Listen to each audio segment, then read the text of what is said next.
Once you start waking up from the hypnotic trance of the official lie, the word "they" is often used to lay blame on the perpetrators.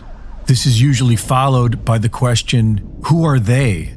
According to ancient history, religion, mythology, and occult tradition, they are not human, and they have been manipulating humanity from the shadows for millennia.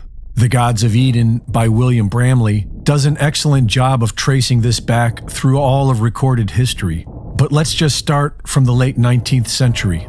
Just over a century ago, it was known that giants with red hair and double rows of teeth once inhabited America. These 9-foot-tall giants were written about casually in 1874 by Abraham Lincoln. A few years later, the Smithsonian Institute began confiscating giant mummies and skeletons by the thousands.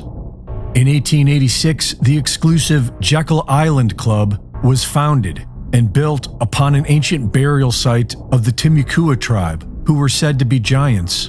In 1910, the Federal Reserve banking conspiracy was hatched on Jekyll Island between the Rothschild banking dynasty and the Rockefeller family, whose cabin there was known as Mound Cottage and said to have been built upon a sacrificial altar. These powerful families worked together to hide the truth of our mysterious past, and they built a modern society with poison to keep us dumb and lies to keep us confused. The Rothschild dynasty and the Federal Reserve banking system funded all sides of the First and Second World Wars, which paved the way for the creation of the United Nations in 1945. Funded by the Rockefellers, the UN was the beginning of today's de facto world government. The Nuremberg trials resulted with only 12 sentenced to death and 7 sent to prison. The majority were allowed to professionally continue their criminal activities. Nazis who were tried for medical experiments involving cruelty and murder were later brought into Big Pharma through Operation Paperclip, and an entire team of Nazi rocket scientists were brought in to start NASA. While the Nuremberg trials may have been mostly theater, they had their revelations. It was revealed that the Nazi eugenics program stemmed from organizations in America funded by the Rockefeller Foundation and its offshoots.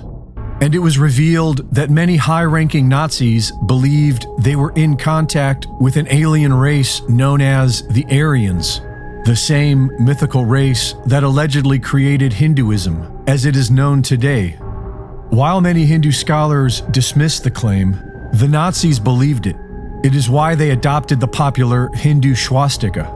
They also studied the Vedas, and their most classified project, the Bell, had the same design as the Vimana spacecraft described in these ancient texts. In 1971, a young Klaus Schwab, son of a Nazi nuclear scientist, was placed as the head of what is now known as the World Economic Forum by his mentor, Henry Kissinger.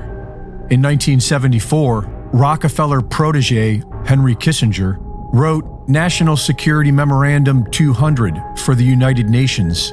This is popularly known as the Kissinger Report and is one of the foundational documents of the depopulation agenda unfolding today, with Klaus Schwab and the World Economic Forum acting as the tip of the spear. And so who are they? Several will say it's the Rothschild family, but they seem to work for the crown. Others argue that the Vatican holds more sway. Many people insist it's the Jesuits, and some swear it's the Jews. According to occult records, a character named Sanat Kumara rules over the world from inside the earth, along with a group known as the Great White Brotherhood, 7 in total. Helena Blavatsky says these 7 Kumaras are the same as the 7 Dhyanis, the 7 archangels, and the 7 Elohim, the 7 representing the 7 sisters, also known as the Pleiades star cluster. NASA, which was started by Nazis, Freemasons, and Satanists, has been obsessed with both Pleiades and Orion ever since the Apollo moon missions. According to hundreds of alien abductees, that is where most aliens claim to be from. 2 different factions, one to help liberate humanity and the other to enslave us.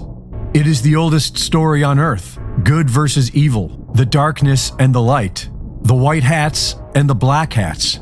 It is a struggle within each one of us and is unfolding in the world around us for all to see. A more beneficial inquiry might be, who am I?